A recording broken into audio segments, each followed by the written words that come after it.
I want to be clear on a couple of things in this video. So when my mother almost poked my eye out throwing a shoe at me, and she missed my face and eyes, but only by an inch. In my last video, I explained that it just brushed me in the forehead or hit me in the forehead. It technically just brushed by me. I didn't get whacked real hard or nothing. I did feel contact, but it wasn't like a slam. Plus, it's a shoe. But this is a shoe with a woman's heel. If that wasn't even an inch lower, or to an inch lower to the right, it would have been directly in my eye socket. And on top of that, what do you think my mother would have done if she threw a shoe through my eye socket? She's gonna tell everybody I fell into her shoe. I called the police on her that day as well. I'm not even kidding. We were in Algonquin, Maine. My mother got into one of her crazy rages, and I wasn't going along with it. I wasn't having it. I was only a child, and I couldn't deal with this. She argued about nonsense and bullshit and threw a shoe right at my head. That is not what adults do.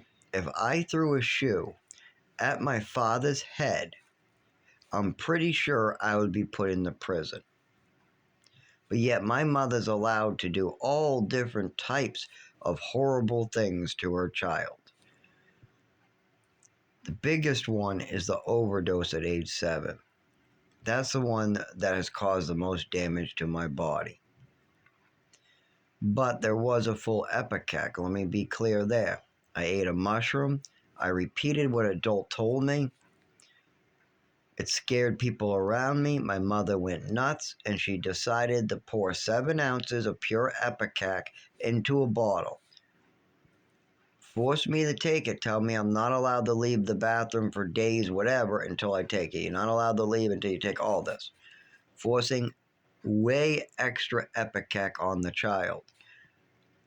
But this isn't where it's all finished either. Then she goes around telling people how she gave me extra ipecac as a punishment, and she doesn't care who knows. So she literally committed a crime, was telling the people around her, and nobody thought to speak up. I did. Oh boy, did I. I even tried to call the police on my own mother. And of course, that got turned around to me as I'm a bad son. I'm calling the police because a shoe is thrown at my head and made contact. A brush.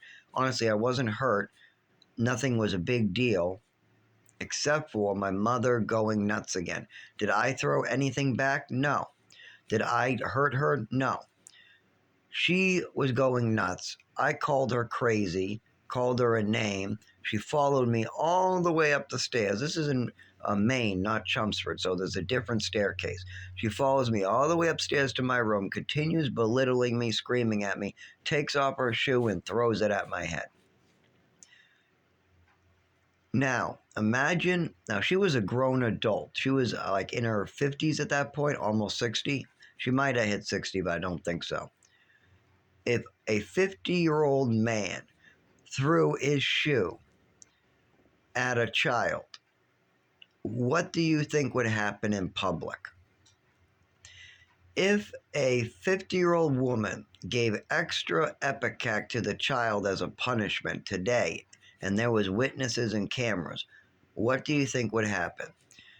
If a mother gave their son an overdose, let him die on a pile of newspapers, but the son did not die, he came back to life with a lifelong disorder in his body, in his nervous system. What do you think would happen? Oh my God, that's so wrong, it's not even fucking funny. And my mother got away with it over and over. How did she get away with it? By taking evasive action. But there were so many red flags that were clear that all 3 sons, me, her adopted son, her real son, and her stepson, all came to my father, her husband, and said something is wrong. She's acting crazy. We think she's mental. She's way off. What she's doing to Zach is wrong. If you have all your sons telling you that, then maybe it's time to wake up and take a look. You've heard of waking up and taking a look in the mirror? Well, now it's time to put your wife in the mirror and take a look. Not at yourself, at your wife. Because she's going off the rails and it could cause her serious harm like liver failure or an addiction, like I ended up getting. I mean, of course, nobody who goes through that as a child would end up not an addict. It's just guaranteed. If you're getting high at 7 years old and experiencing an overdose, because oh boy, do those medicines make me high. Oh shit. I mean, I felt like I was on dope from age 5 all the way to age 19. I'm not kidding. There was only Texas. In Texas, I cleared up. No more walking around doped up. But in Westford, before Texas, and after New Mexico, oh boy. I mean, I was wearing sunglasses in the morning so people wouldn't think I was closing my eyes because I was so drowsy. Couldn't even keep my eyes open all the way to 10 o'clock. Splitting headaches, hangovers, just from pills. And this is every single day. When I explain this to people, what do you think they do? They double the meds that are harming me. My mother acts more crazy and she tries to get me on more meds I don't need. Of course, I'm going to die now. Of course. I don't know if it's today or a year from now. But I'm lucky that my head wasn't popped like a blueberry during my last seizure. I'm lucky I didn't go to jail for a false report during the seizure before that, because nobody knew what was going on at work. All they knew is there's a guy on the ground shaking who was about to report a coworker, and luckily there was 3 people present. So all the witnesses and the cameras very clearly explain the situation. It matches my disability perfectly. The cameras show him on the ground. I mean, it's just very obvious what happened. But the person that I'm supposed to be reporting in the morning because she's belittling a heavyset new girl, and the new girl's supposed to leave, and it's just completely nuts. So I tell her, I'm going in the morning and you're going to get a write-up. You can't be doing that to your coworkers. Then I go back to work. There's beeping, everything. I have a seizure. This girl tries to fuck me good. She doesn't give a proper report to the police. She just says I'm on the floor flipping out. Then she says I'm not in uniform, even though my uniform is clearly on. Then she just keeps on making up stories because she's supposed to get a report in the morning. And this happens really often. Same thing with my mother, same thing with my father. They do something wrong and they get an opportunity to fuck somebody good, and then they do it. They call that vindictive behavior. And I'm so tired of seeing people act vindictive, especially people of authority like police officers and judges. That behavior is evil. You are spreading hate and evil. If you act vindictive to somebody, then they're going to have a need to act vindictive to you or somebody. And then that person's going to have a need to act vindictive. It's just a chain reaction. We need to stop it. How about we start helping one another? It's not hard. And if you, like for instance, I've spent a lot, thousands and thousands and thousands and thousands of dollars trying to get my nervous system better with no success. But